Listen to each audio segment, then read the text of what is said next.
Hello, Beavers! In this video, I'm going to share with you how I manifest things with God, how I pray that God hears miraculously. So imagine you are praying and God is cooking the miracles that you are praying for. So, of course, if God is cooking the miracles, there are recipes. Okay, so in this video, I'm going to share with you 6 recipes for getting the miracles that um, I am praying for. Okay, so this is how I receive the miracles from God, my personal experience. The first recipe is to sacrifice time, to invest time with God. So it has to be intentional. No matter how tired you are, pray to God. Okay? That's what I do.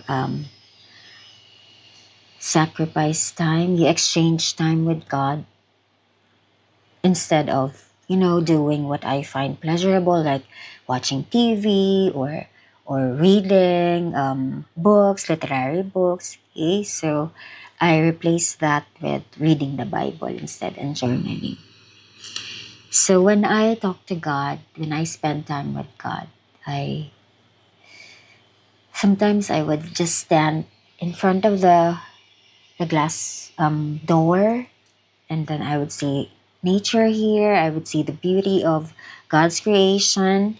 Then I would tell God about my day, about my work, about my progress and my projects, like poetry or research papers. And I would also tell God about my worries, of course. Um, and then sometimes I would say, Abba, are you there? Can you hear me? Are you not busy right now? Can I have a moment with you? I would do that. And I think God loves it. Um, Number two recipe is read the Bible. Because I am kind of insomniac. I would really sleep late at night. Um, normally it's around midnight that I go to bed. And if I cannot sleep, um, that's the best time when I'm the only one awake at home or in the apartment. I would read the Bible in the dining area. And I would read the Psalms repeatedly because I really love Psalms, especially the Psalms of King David. The first Psalm that I read, not the first Psalm that I read, my first favorite Psalm is Psalm 23, The Lord is my shepherd.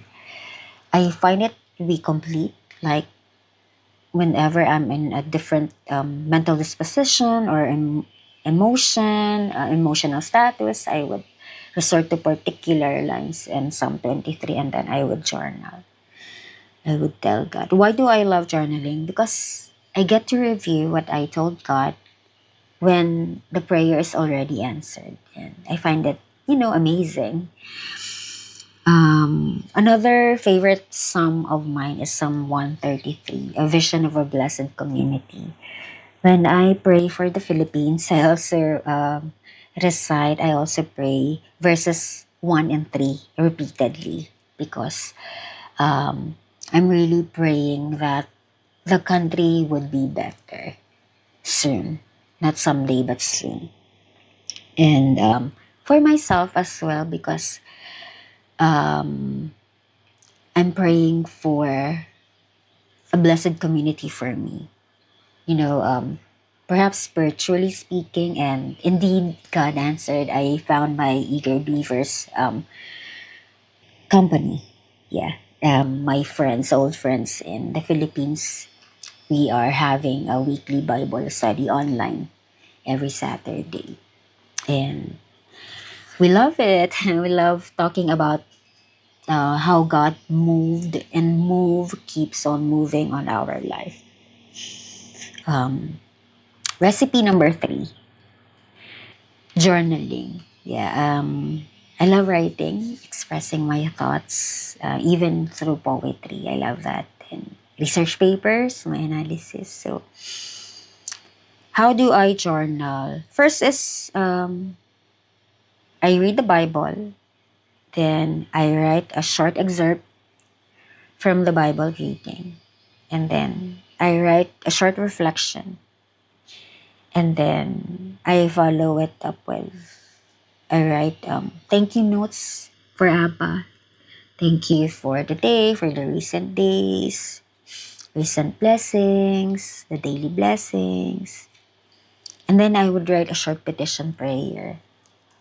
And then when God answers that prayer, I go back to that page and then I would write in blue my thank you notes. Thank you, Abba, for hearing this prayer. There, it's amazing. I pray not only for myself but for others, of course, especially for my family, my friends, my loved ones. The fourth recipe is very important because this is in the Bible. I sacrifice not only time for myself but also money.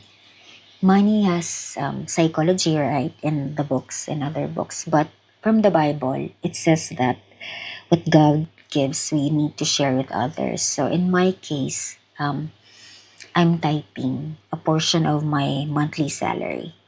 It's actually not very big. My salary is not very big, therefore, I give a small portion from my salary. So I met this missionary before she went to Kenya, and then when she was already in Kenya, I received um, a, a message from her, a chat message from her, and she was asking for help. And at first, I was reluctant. I had to check about her from an acquaintance, a common acquaintance. And then she said, oh, yeah, we are also supporting her. She is really there because I had to check whether she is legit because I was already scammed before. Um, we need to, if you want blessings to flow in your life, towards your life, tithing is one way. Okay, so of course you also need to do all the other recipes I mentioned, not only tithing, because miracles, happen when or after our obedience to God. So I'm very thankful to this missionary because I have observed that I am receiving a lot of miracles since God sent her to me. And I think God was testing me. If you want the miracles to happen, obedience first. And I did. And the miracles started to flow. Actually, right, a few minutes ago, I received an email from a journal in the US, and it was the not the editor, the proofreader. Yeah. So it's another blessing. See, miraculous. Number five. Number five recipe is avoid complaining. Yes. Because complaining is a negative habit. Especially if we do it every day. And I used to be like that. I'll like think about what's problem, and I would always worry about the future, and I would see only the negative things about life. And when I stopped complaining about life, my life shifted. Um, yeah, avoid thinking and speaking bad as well, especially about others, other people. I know it's tempting, right? Especially when you're with your friends. It's tempting to talk about, you know, um, talk bad about people, but um, it's good for socialization. But for the soul, for the spirit, it's poisonous. It's very toxic. So if you are that kind of person, perhaps you can try avoiding that, because um, what we focus on grows. Therefore, we need to focus on only the good things. That's what I did, and it changed my life. Um, Number six, recipe number six is I mentioned this a while ago, communicating with God through the heart. I realized that lately, when I'm communicating silently with God, especially when I'm so worried or hurt, God responds really, really instantly. Really, really instantly. Like, yeah, I remember I was waiting for a communication from a literary journal, and I prayed the night before. Then when I woke up, I was talking to God, and I said, God, did you hear my prayer last night? Then after a few minutes, I received the email. So there, silent prayers, um, God hears that, even the most silent prayers. So there, those are my 6 recipes, so that God would cook their miracles in heaven while we are waiting. Thank you, Beavers. I hope that you find what I shared inspiring. So let me know in the comment section if you find the practice helpful or miraculous. Thank you. Have a blessed life, Beavers.